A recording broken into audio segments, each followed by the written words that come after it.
Bom, olá a todos vocês. Bom, gente, eu vim aqui fazer mais um vídeo agora sobre dificuldades textuais do livro de Mateus agora, no capítulo 8, do verso de número 20. O texto diz assim: se Jesus é o Filho de Deus, por que ele chamava a si mesmo então de o Filho do Homem? Como é que Jesus poderia se chamar Filho do Homem? Ele era filho do homem ou ele era filho de Deus? Claramente ele foi filho, abre aspas, de José com Maria, né? José era casado com Maria, mas na verdade o nascimento de Jesus não foi feito pela copulação sexual de José e de Maria. Mas como ele pode dizer que ele era o filho do homem, se na verdade ele era o próprio Deus, sendo filho de Deus? Então ele era filho do homem ou ele era filho de Deus?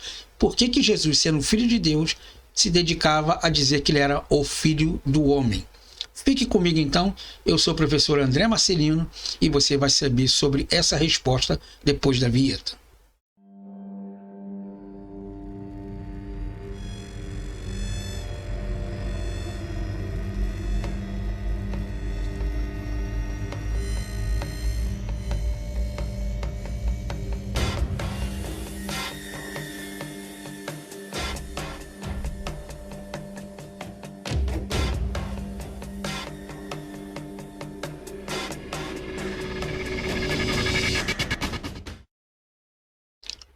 Então, voltando aqui, vamos lá. Jesus referiu-se a si mesmo muitas das vezes como filho do homem. Isso parece apontar mais para a sua humanidade do que para a sua deidade. Mas se ele é realmente o Messias, o Filho de Deus, por que empregou a expressão filho do homem ao referir-se a si mesmo? Bom, em primeiro lugar, mesmo que a expressão filho do homem seja uma referência à humanidade de Jesus, ele não constituiu nenhuma negação da sua divindade. Simplesmente ele estava num corpo físico, como um ser humano, então ele se dedicou-se exatamente a dizer que ele era filho do homem. Ele se dedicou-se a dizer que ele era ser humano como qualquer um outro. Por tornar-se homem, Jesus não deixou de ser Deus. Ele teve ainda a mesma essência do próprio Deus. Por isso a encarnação de Cristo não envolveu a perda da divindade, mas sim um acréscimo da humanidade. Ele tinha dor de cabeça, ele se aborrecia, ele ia para o banheiro, ele comia, ele sentia fome, sede, cansaço, se entristecia, e etc. Todos os argumentos e todas as qualidades que um ser humano tinha. Então Jesus, com toda clareza, reivindicou ser Deus em muitas ocasiões. Isso você pode ler lá em Mateus capítulo 16, do verso 16 ao 17. Evangelho de São João, capítulo 8, verso 58, e Evangelho de São João, capítulo 10, verso 30, onde ele fala da sua forma humana e de tudo aquilo que ele passou, para você ver essa diferença de Jesus humano e Jesus divino. Mas, além de ser divino, ele foi também humano. Ele tinha duas naturezas coexistentes numa só pessoa. É claro que se ele viesse como Deus, todos os atributos deles seriam totalmente inegáveis. Quer dizer, então, que ele morreu na cruz, ele era Deus, não sentiu dor nenhuma. Bom, ele veio na terra, ele expulsou os cambistas lá do templo, ele era Deus, não era homem. Bom, então não mudou muita coisa. Então ele tinha que se negar-se a si mesmo como Deus, certo? Vindo num corpo humano e se dizer que ele era filho do homem, mas do homem terreno, mas não deixando a sua deidade naquele momento como o próprio Deus. Então Jesus não estava negando a sua divindade quando se referia a si mesmo como filho do homem, pois essa expressão é usada também para descrever a sua divindade de Cristo. É a mesma coisa você pegar uma criança e adotá-la e dizer que é seu filho. Na verdade, essa criança não é o seu filho, não tem o seu sangue, não tem o seu gene. Mas por respeito e a adoção, que você o cria, você a considera então como o seu filho. Então a Bíblia diz que somente Deus pode perdoar pecados. E Jesus, na condição de filho do homem, tem o poder para perdoar pecados.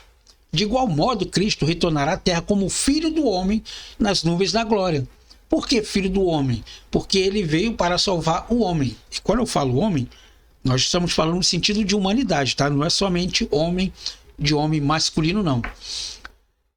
para reinar sobre a terra. Nessa passagem, Jesus está citando Daniel 7,13, em que o Messias é descrito como o ancião de dias, uma expressão usada para indicar a sua divindade.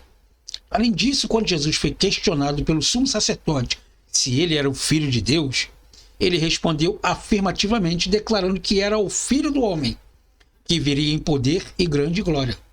Isso nos mostra que o próprio Jesus empregou a expressão Filho do Homem para indicar a sua divindade como Filho de Deus.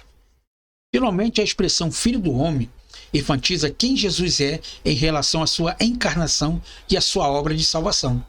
No Antigo Testamento, você pode ler lá em Levítico capítulo 25, os versículos 25, 26, 48 e 49, e Ruth capítulo 2, verso 20, que o resgatador era um parente próximo da pessoa que necessitava da redenção. Da mesma forma, Jesus, como nosso parente resgatador, identificou-se como gênero humano, como seu salvador e redentor. Ou seja, ele se deixou levar como o próprio Deus para assumir as próprias dores do ser humano como ele deveria ser. Aqueles que conheciam a verdade do Antigo Testamento sobre o Messias, ser o Filho do Homem, entenderam as reivindicações implícitas de Jesus quanto à sua divindade. Aqueles que não conheciam essa verdade também não reconheceriam isso. Jesus com frequência falava coisas dessa maneira, de modo a testar a sua audiência e separar os crentes dos descrentes. Então, muitas das vezes, Jesus sempre falava certas parábolas ou dizia certas situações às quais ele não queria se revelar como o próprio Deus, mas estar presente com o ser humano para que ele junto possa estar com ele naquela situação. Tá bom?